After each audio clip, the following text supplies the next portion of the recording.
Hello and welcome to Enlightened Empaths, your community for the spiritually awakened, where we discuss, explore, and connect with fellow empaths, healers, intuitives, and seekers.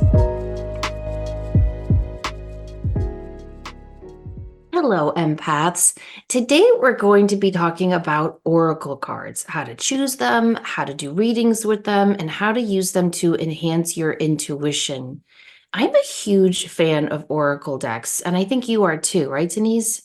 I am, and I find them much more succinct than the tarot, if that makes if it makes any sense at all.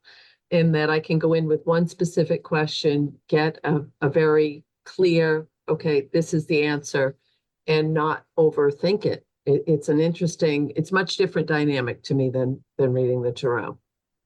Yeah, I agree. The tarot is so structured and it can feel very overwhelming to learn because you have to learn the meaning of the cards upright and then reversed. And then you have to learn the different spreads, especially the Celtic cross spread. And then you have to learn kind of how to weave the whole story together with the colors and the symbolism. And it's amazing and beautiful. And I have enjoyed my journey of learning tarot.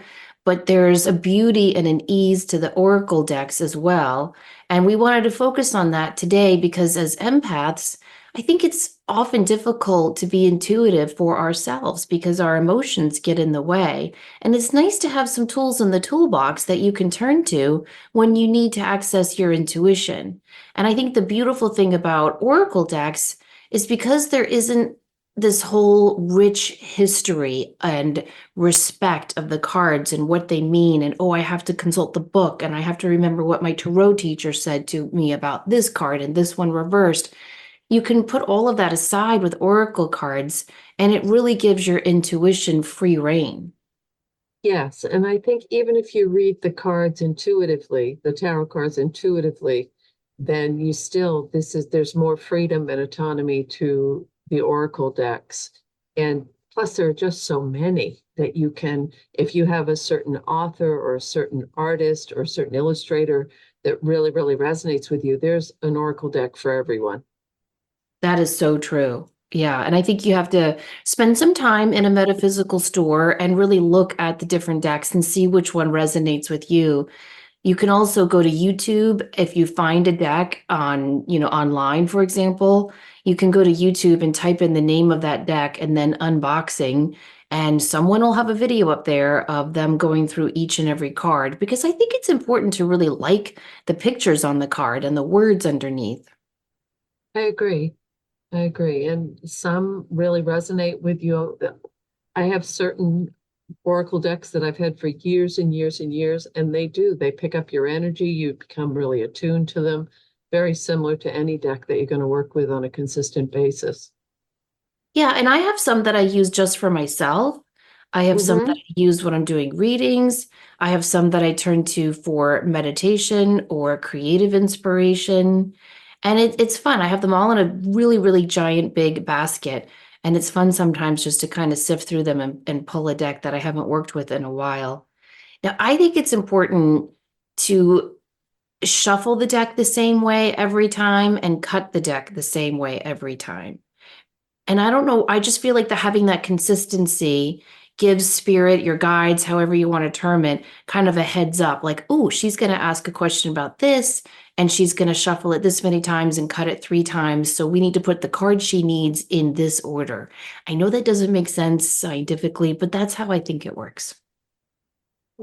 I I think that there is something important about ritual and routine in any kind of metaphysical or connection to spirit type of way. For it helps us as the individual human on the planet, but it also, I agree, I think it helps spirit say, okay, how can we orchestrate this to bring through the message that really will help validate intuition. And I think you mentioned this before we started to record, is that oracle cards can be an incredible tool for self-validation for your own intuition. So you're getting a little nudge about something, and then you pull an oracle card and it reinforces that.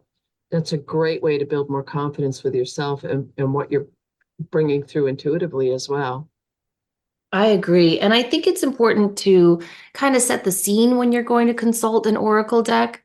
So you do want to get into a meditative state. You can light a candle, you can reach for a crystal, you can take some really nice deep breaths, ground your energy, visualize a protective light around you, and really feel your energy melding with that of spirit. Similar to sitting in the power exercises. Would you agree? I do. I want to jump back just for a second to, you had mentioned shuffling X amount of times, cutting the deck a certain way. Another way to do that, that sometimes I'll do, and I've heard other people do as well, is that they'll get a certain number of how many shuffles to do. They'll get the number 5 and they'll shuffle through their ritual of shuffles 5 times and then they'll cut the deck. So this, I think, aligns with your what you're picking up intuitively. Always follow that as well, because it's going to build a stronger connection with your deck and with your team on the other side. Yeah, I had a teacher who always would put the cards in a big messy circle on the table and swirl them around as she asked the question. And then she Mm-hmm. would gather them up. And I said to her, "Why do you do it that way?" And she said, "Well, these cards are so big and cumbersome. And if I try to shuffle them myself normally, like a deck of playing cards, I end up dropping half of them." So that always worked for her. And I only mention that to say that there really is no right or wrong way. I just think you need to find your way and be consistent with it. Exactly. Exactly. And if that's true for any of this, Yeah. the more you reinforce the way that it works for you, the more confidence you're going to build. Now, when you do an in-person reading, do you have the person who's asking the question shuffle the deck or do you shuffle it? Oh, it's been a while since I'm starting to do a few more things in person again, but yes, I would usually hand the deck over to someone else and have them shuffle it. Me too. I feel like it's important to have them have their energy on it. Now, if I'm Right. not in person, I'll shuffle it, but I'll tell them to tell me when to stop shuffling. Mm-hmm. Do you do that too? Yes, yes. Yeah. I think it's important, and we've brought this up many times, is find a way to cleanse the deck. If you're doing readings back to back, or you're working with a wide variety of people throughout one session or one day, clear the energy on the deck before you work with the next person. And that can be as simple as a shuffle or wafting some sage over it, or I think it's important to break whatever energetic link there is with the person who has shuffled them before you hand it off to the next. Yeah, that's a fantastic suggestion. Now, in terms of Oracle decks, there isn't really a traditional spread. Like, would you agree with the Tarot? The Celtic cross spread is the traditional way most people will do a Tarot reading. But with Oracle decks, I feel that it's different. You can pull one card, three cards, four cards. Oh, that's interesting because that's the way I've always done it. And then I picked up this book, 111 Oracle Spreads for Every Day by Krystal Banner. And I'll put this in the show notes. And there are spreads for every imaginable thing. And she breaks it down and shows the layout of the cards. So I just opened the book randomly, Financial Freedom Spread.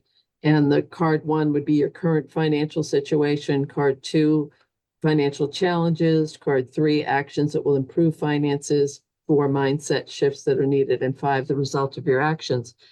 And when I've taught people intuitive tarot, I've always said you can build your own spreads, but you just have to be clear on what you're assigning each card to mean. And I think that's equally important in working with oracle cards is you can make it whatever you want, but you have to be consistent and clear on what each card and where it is in the layout, what it means for you. Yeah, I have two favorite spreads with oracles. I like the past, present, future because that's Mm-hmm. so simple and clear cut. But I also like to do a four card where the first card represents the problem, the second one represents the challenges, the third one represents the opportunities, and then the fourth one represents the outcome. I like that one Yes. because it reminds me with any issue I have that I bring to an oracle deck, there is a challenge, but there's always an opportunity too. Oh, that's a very, very good point. And you can Incredibly always just important. pull one card. Mhm. Usually I pull one after I journal in the morning, and then I do a little prayer meditation, and I'll pull an oracle card. I used to pull, do more with the tarot cards in the morning, but now it's more oracle, Oh, just for that's the tone of the interesting. day. So I spent a year with the tarot and I got the little stickers on Etsy and I would pull a tarot card and I would read all about it and use my intuition and I'd put the little sticker in my journal and I would use that as my jumping off point for journaling.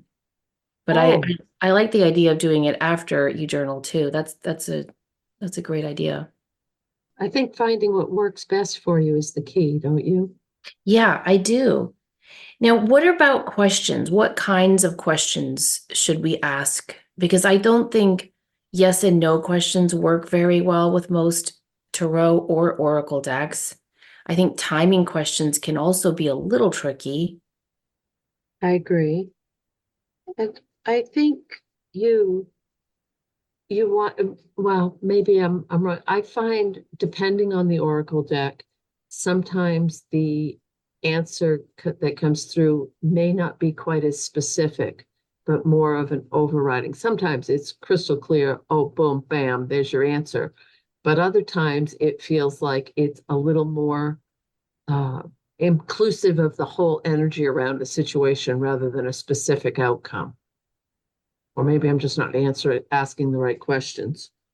No, I think you are because sometimes what happens is I'll ask a question that is on my mind, but the oracle cards will answer a question that's on my heart. Yes. Does that make sense? Like, do you ever have like where you're kind of worried about something superfluous, but there's really something deeper that you're also concerned about? Sometimes when the cards don't really match, I have to really stop and think, all right, what's really on my mind? What's really on my heart right now? Also, I find that if I don't approach the oracle deck with that I don't know, that attitude, that mood of ceremony, respect, where I take the time to light a candle, to take my deep breaths, to connect with spirit. I don't have as good of an outcome if I'm just like flippantly pulling a card, like, oh, it's Monday, I'm going to pull a card today. It doesn't seem as on point as when I really take the time to really access my intuition. There's a difference. Do you feel that? There is, but that seems to be with any kind of divination, I think. That if you're just kind of rushing through it or trying to get an answer, or and for me, when that happens, that's when I'm really apt to say, oh, I don't think I asked that right. I better pull another one. Or maybe this deck is the one I'm supposed to use. So you can get into trying to validate the answer you get or find the answer you really want versus the answer you get. Oh, yeah. Haven't you ever asked a question and you get the answer you don't want? So you ask a different way and you get the same answer, or you go to a different deck and you get the same answer and you're like, son of a, Yeah. I guess this isn't going to go the way I wanted it to. Do you find even more so than with other forms of divination or other, like we're basically comparing Oracle versus Tarot, but do you find that a lot of times the same card will pop up until a situation has been um, settled or justified, or there's more clarity with an answer? Oh yeah, 100%. And that's why I wanted to spend that time really journaling the tarot cards because often, we get busy and we forget. But if you do take the time to jot down the cards that keep popping up, and then you look back in 6 months or 12 months, you can really see how the tarot or the oracle was, how they were trying to talk to you and tell you something. And often we're not ready to see it in the moment. We want an easy answer, or we want a simple yes, or we want a card that says everything is working in your favor.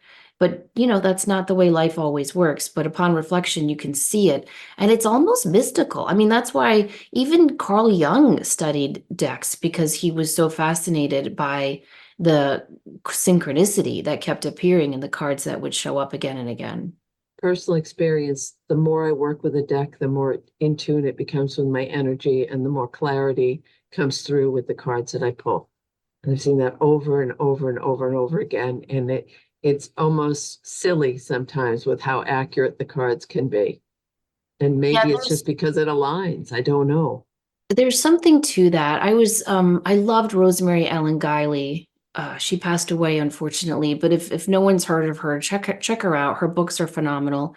And she was on Coast to Coast all the time, at least once a month, it felt like. And I remember her talking about how she got into EVP, electrical voice phenomenon, and she had this one machine that would help her. What do they call it? Ghost box, I think, Denise. I believe so. Okay. She had one of those, I think it's called a Frank's box. Anyway, it's where it scans radio signals, and if there is a ghost in the house you're researching, it can use those radio signals to speak. And she had this one for a long time that worked really, really well for her. And she gave it to someone on her team, and the guy was like, I think this is broken, like nothing's coming through. And then she took it back and it worked for her. And she was saying how she started to notice with tarot decks, oracle cards, scrying mirrors, certain crystals, pendulums, and then these EVP tools, that if it was connected to her energy, it would work. But when she handed it to anyone else, they were like, "Yeah, this is nothing." So there's got to be something to that. It's interesting, isn't it? Yeah, it really is. And it's hard because in order for science to prove it, it has to be repeatable. And a lot of the stuff that we're talking about, you can't really repeat it. It's just, No. it's mystical. Do you want to throw some cards for people and just we'll make this a generic kind of we'll pick a topic and each pull a card and see what insights we get? Because there's usually some pretty set questions that people will ask when they want either a tarot reading or an oracle reading. Yeah, that And it, sounds great. I okay. have a couple of different decks in front of me. Do you as well, or are you going to use one? Oh, I have a couple as well. Okay, So cool. we'll just play around with them a little bit. All right. Let's ask, what do our listeners need to know about romance in their life coming up this month? Okay. If you listen to this 6 years from now or 6 months from now, you don't listen to it when it actually airs, the energy will still be the same and the message will still be the same.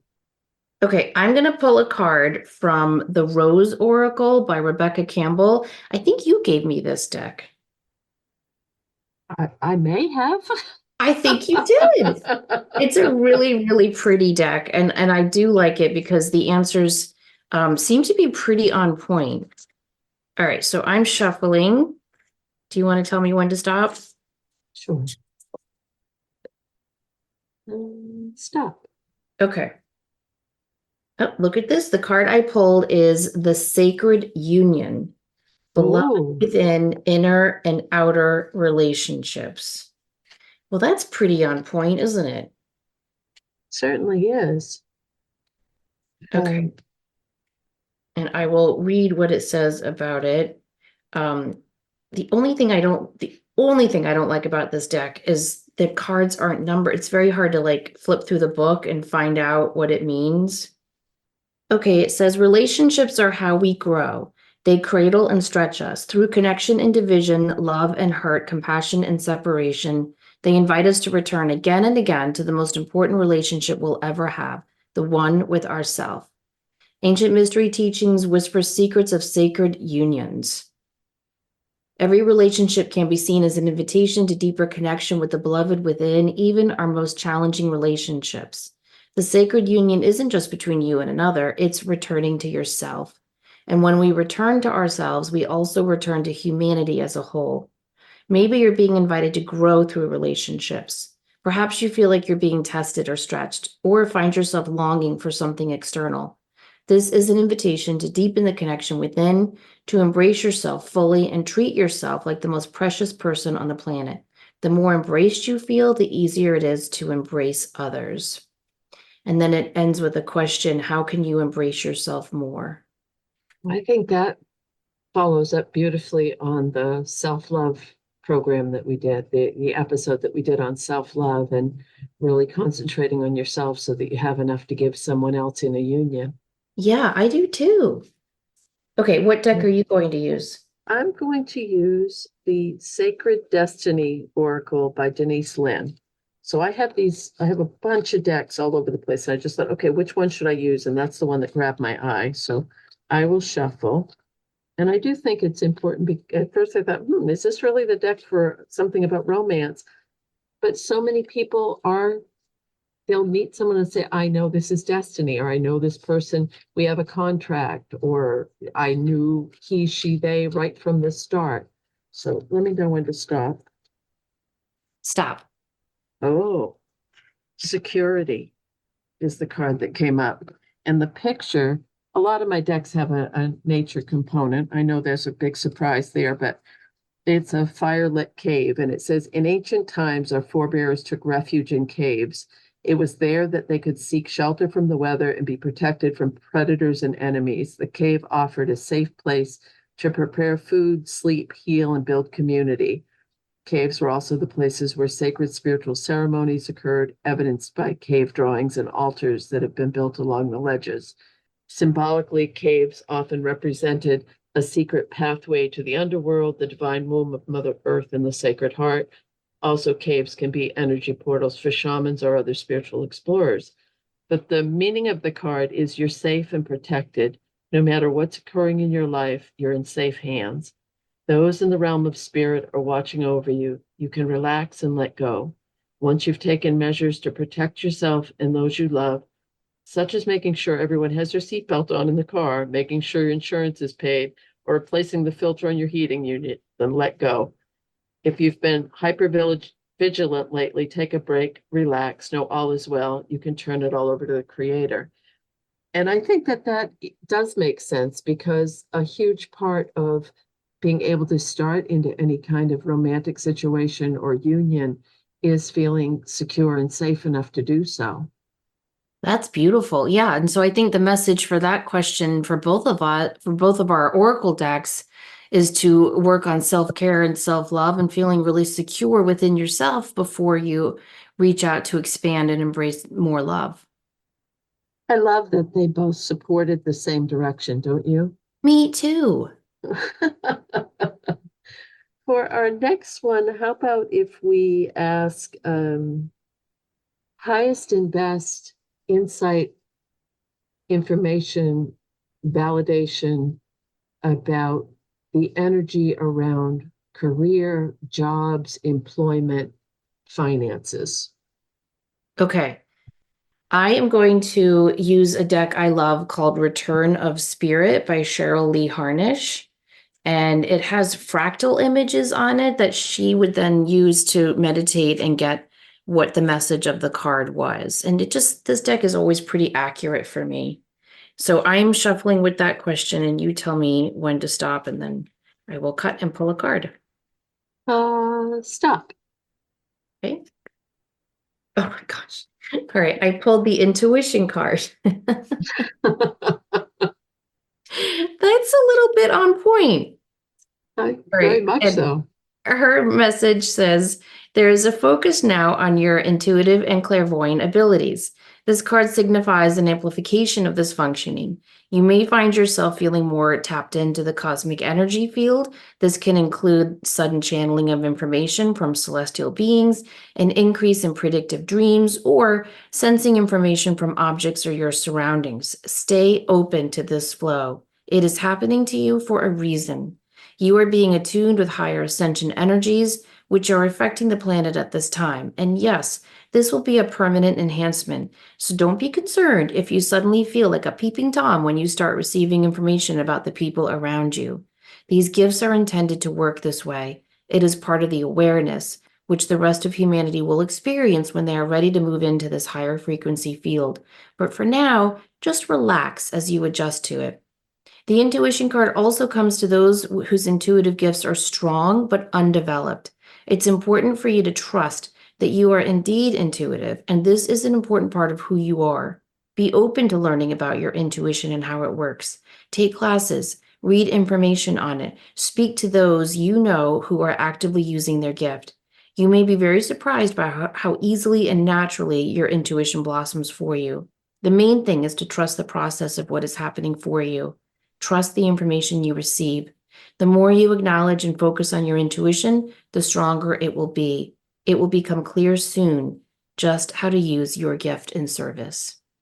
Oh my, that seems pretty damn spot on. That does. I know. That's why I love that deck. It's always, I don't know, she's always very, very accurate for me. Return of Spirit by Cheryl Lee Harnish. Okay, your turn. Okay, I'm going to use Wisdom of the Oracle by Collette Baron-Reid. This is kind of a classic Oracle deck. It's been around quite a while. Do you find also, I'm just going to shuffle and talk at the same time.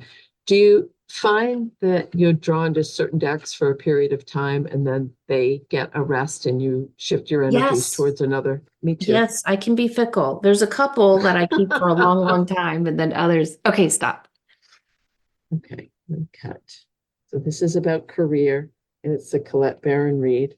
Oh, orphaned. Let's look and see what orphaned means. That's an interesting card to have come up around career. I know. A little ominous. It does. The picture is, I mean, there's beautiful, beautiful illustrations in this deck, which if you're very visual, you just find the meaning. Essential meaning, a sense of loss and identity crisis. Oh, recognizing that you don't fit in, the need to belong, uncertainty about your place.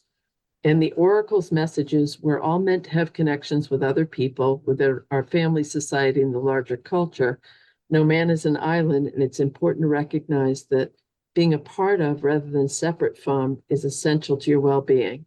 The issue at hand is the need to find where you fit. Be true to your core truths and values. Perhaps you no longer identify with a group or community the way you did before and need to find a new situation. You might be feeling a deep sense of loss or confusion. Address the need for belonging and know that you'll find your place with others of like mind and spirit. It's okay to let go of pressure to fit in. Not everyone will understand you. It's time to move on. And she breaks this down into relationship message and then prosperity message and protection message. But I think for prosperity, I'm just going to scan that really quickly, is, and it says it's okay with you, be clear about your mission, your brand, your work persona, and your contribution to the world, as these must be based on what you authentically have to offer, not something you think you'll sell or perceive they may want. It will attract abundance by being completely yourself. Stay in your own lane. That's where you'll shine and where you'll experience prosperity. Okay, that's very interesting because on its own, I would take that to mean that some people hearing this are maybe feeling that they need a change at work or they need to step into their truth and their light and feel their own way into belonging. Or if they aren't belonging at work, it's a signal to look for greener pastures. But when you combine your card with my card, I think often when we do start to embrace our intuition, we can feel orphaned from the tribe, right? Because it is such a unique and different path.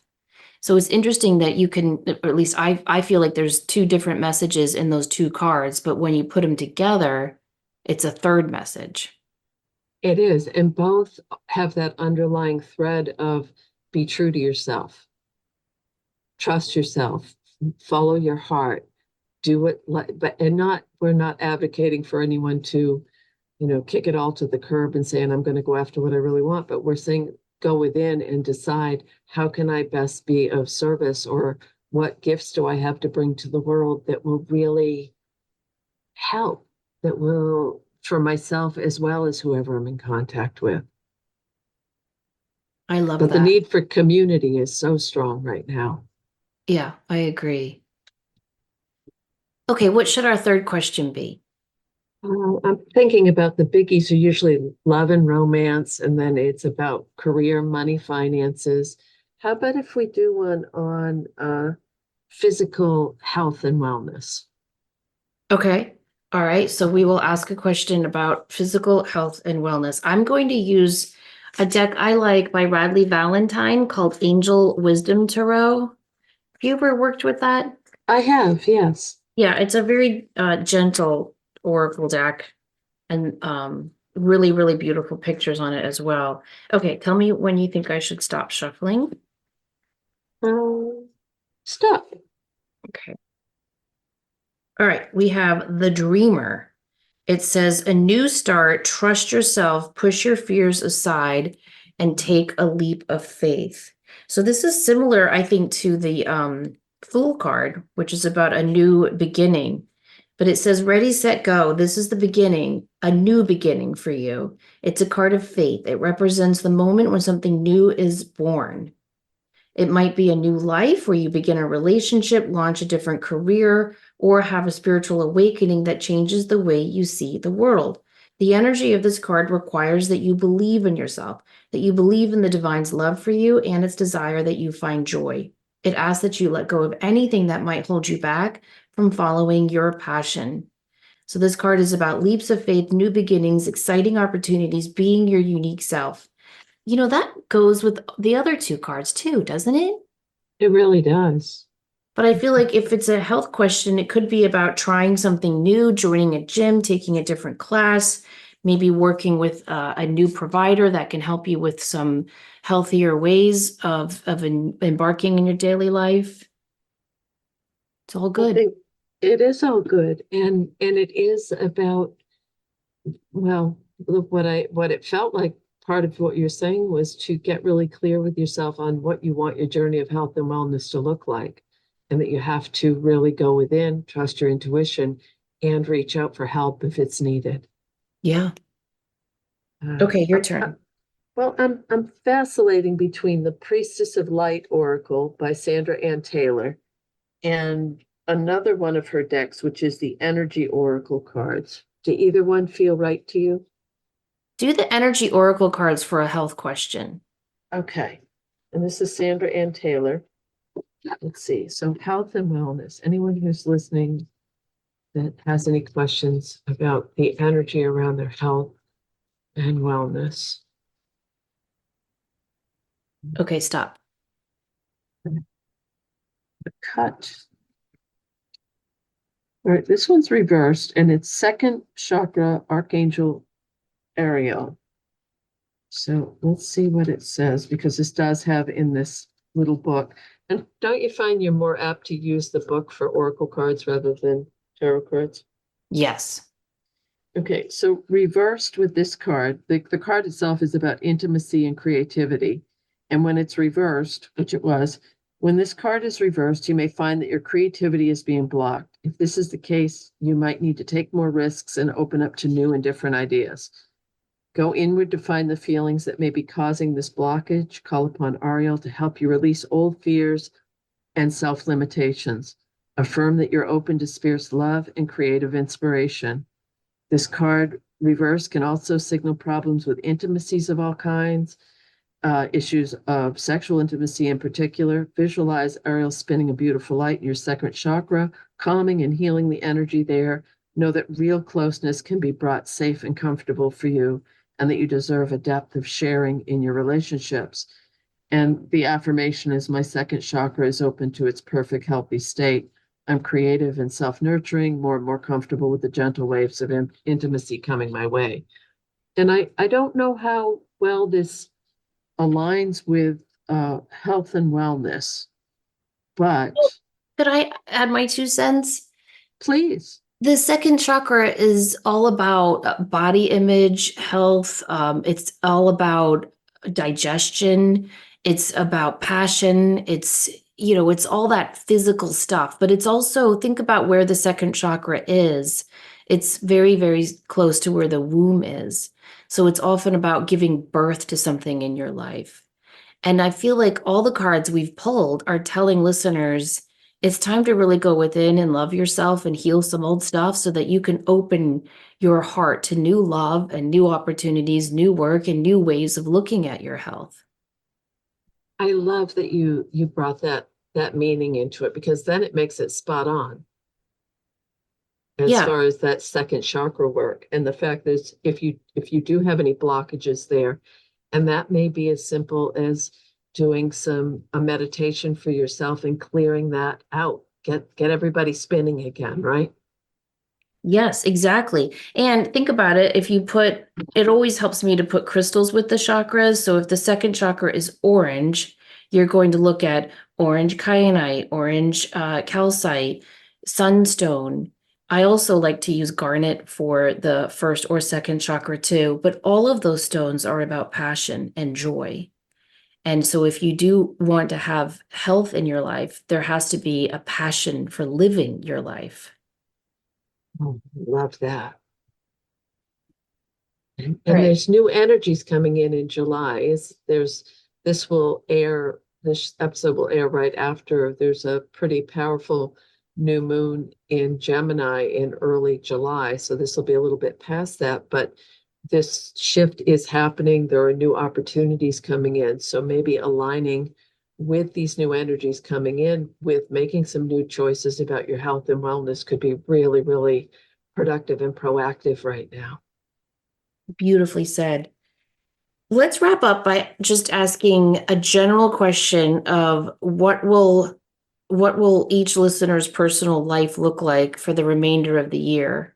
Because can you believe we're coming into the second half of 24? I I really can't. It's gone so quickly, but then when I look back to the beginning of the year, it seems like it was quite a while ago. So time is very funny.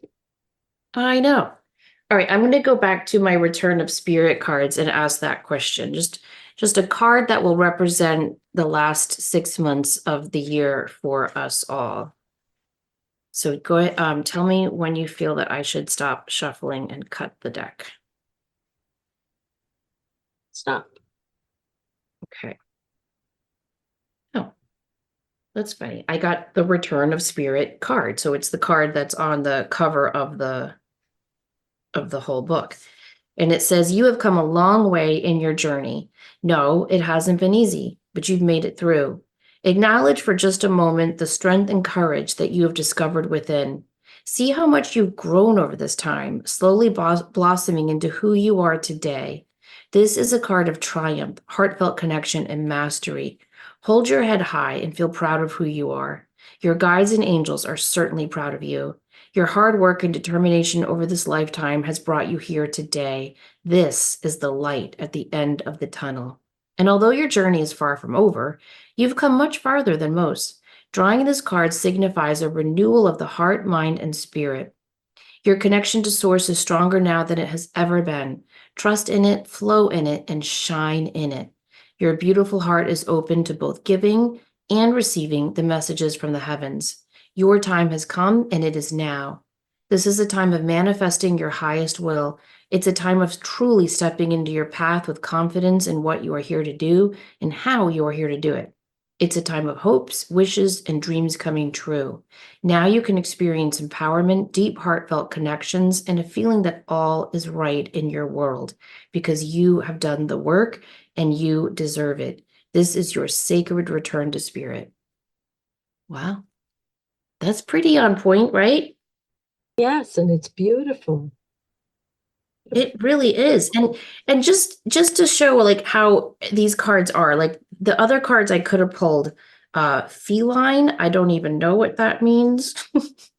Integrity, music, um, change of mind. Okay, I mean those are all fine cards, but the one we pulled was Return of Spirit, which is all about, I think it really puts all the other cards we pulled here together in one card, that at the end of this year, all of us together will have grown and learned so much, and it's time to really pat ourselves on the back for the hard work we've done to get here.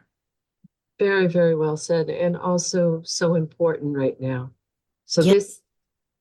I chose the Kyle Gray Angel Prayers Oracle card deck for this. And as you were shuffling before, I thought, am I looking for something positive? Well, yes, hell yes, I am. We all need something positive right now. And if we can tap into the angelic realm and hopefully some guidance from Kyle Gray, then we'll see what we get. But I think anything that we can do to uh, combat, to deflect is a better word, the negativity is going to be really helpful. But let's see if we can get something to support that beautiful message that you just brought through.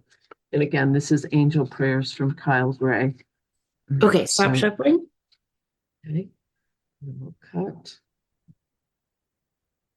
All right. Oh, spirit animal. And I love that we both made funny little sounds when we pulled them, like we were surprised by the, because I don't know my Oracle card decks as well. And sometimes I'll get a card and I'll be like, oh, that's interesting. I don't think I've ever seen that before in my life. But this is the general meaning. Angels are sending you love and blessings through the animals in your life, whether you have a pet here on earth or a pet who has moved on to heaven. Their loving blessings are surrounding you at this time. Take some time to connect with the animal kingdom and draw inspiration from it. The angels want you to know the animal kingdom holds messages of peace and harmony for you. Do anything you can to enjoy this. And the expanded interpretation is animal consciousness surrounds you at this time and passes messages to you from your guardian angels. If you felt inspired to help the animal kingdom in any way, perhaps by becoming vegetarian or adopting a pet, the angels are encouraging you to follow this guidance. You not only have a guardian angel, but also a spirit animal who's with you at this time. Say the prayer on this card, then close your eyes and ask the spirit animal to show itself to you. Trust the first feeling or vision you have of this animal and connect with them through your spiritual practice. And what it says on the card is, thank you, animal kingdom, for blessing my path with love. And what I'm getting from that is that it kind of correlates with what I say constantly of spirit, Mother Nature, all that is, God, the whole, everything is trying to get us to become part of things again. And if that means aligning with the animal kingdom or animal spirit or something that will remind us that we're part of it, not separate from. So important. So But important. I don't think it's a literal message to, I think it's more of a, so just for the fun of it, I said, well, what will support this? And I pulled a card from the same deck and got unconditional love, the divine mother. So, and think about usually with our animals, with our pets, there is a level of unconditional love. And can you imagine if we were able to transfer what animals, how they love us, if we could love each other that way? It'd be amazing. So really what all these cards are saying is that, we need to love ourselves and everyone around us more. I mean, that's so important and we all need that reminder. But I think it's just a great exercise in not only how to use the cards, but how to ask different questions and then really take it as a meditation jumping off point, because you can say to yourself, okay, what are these cards trying to tell me? And everyone listening to this will come up with a different answer that's unique to them and their journey. And I think that's the beauty of an oracle deck. Whereas as much as I do absolutely love and respect the tarot, but that's going to be very, very specific. The Three of Swords is an incredibly specific card, right? With one meaning that can have layers to it, but it's pretty easy to interpret. Whereas Oracle decks, you can really use your intuition and say, what does that card mean for me? What is that image of the card? What is it saying to me? What is it making? What emotions is it bringing up for me? Oh, it's so, so, so important, isn't it? Yeah, To it is. look at the big picture.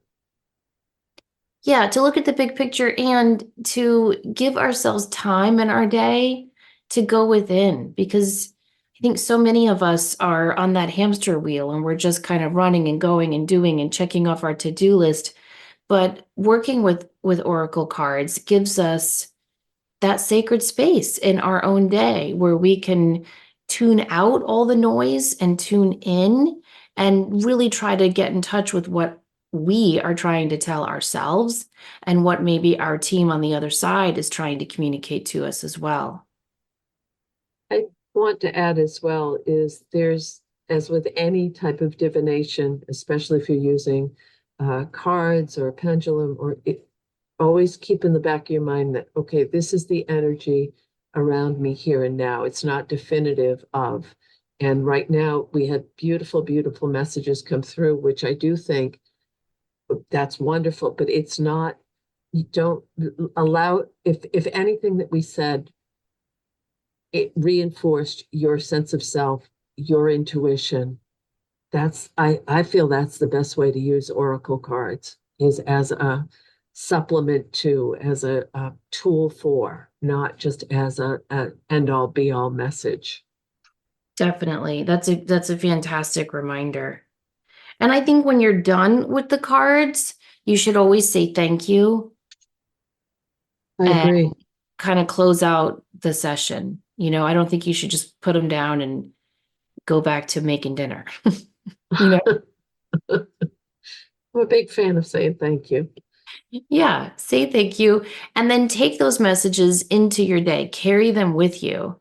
So when you're walking the dog or, going through the grocery store or maybe zoning out in a meeting, what have you, think about those messages, reflect on them, carry them with you because sometimes they'll bring insights later on, not just in the moment that you're looking at the card and reading what the book tells you it means. True. Very true. Anything else we should add? I think we covered quite a bit, but I would say to have fun with it, to enjoy it, to realize that spirit has our back. And this is another great way to, I'm going to use the same word again, to deflect things that may feel pretty heavy and dense, is in your heart, what's going to bring you light? How are you going to share that light? And I know that sounds very kumbaya, but it helps. It definitely does. And having that attitude of fun combined with that attitude of trusting that these messages are for you, I think is really, really important. And if we put all the cards together, I think Spirit is trying to tell us to embrace ourselves, pat ourselves on the back, trust ourselves, go within and really reclaim and ignite our true passions and gifts, and then go play with some animals and have fun. And be gentle on the way. That's right. Well, we will post some of these oracle cards on our Facebook page. You can find us there, Enlightened Empaths, so that you can see what some of these decks look like. And if you have a question or a comment you want to share with us, you can email us enlightenedempaths@gmail.com. If you want to find out more about our work and services, my website is samanthafay.com and Denise is thegratefulmessenger.com. Thank you guys so much for listening. Have a beautiful week. And remember to show up, do great work, and share your light. Take care.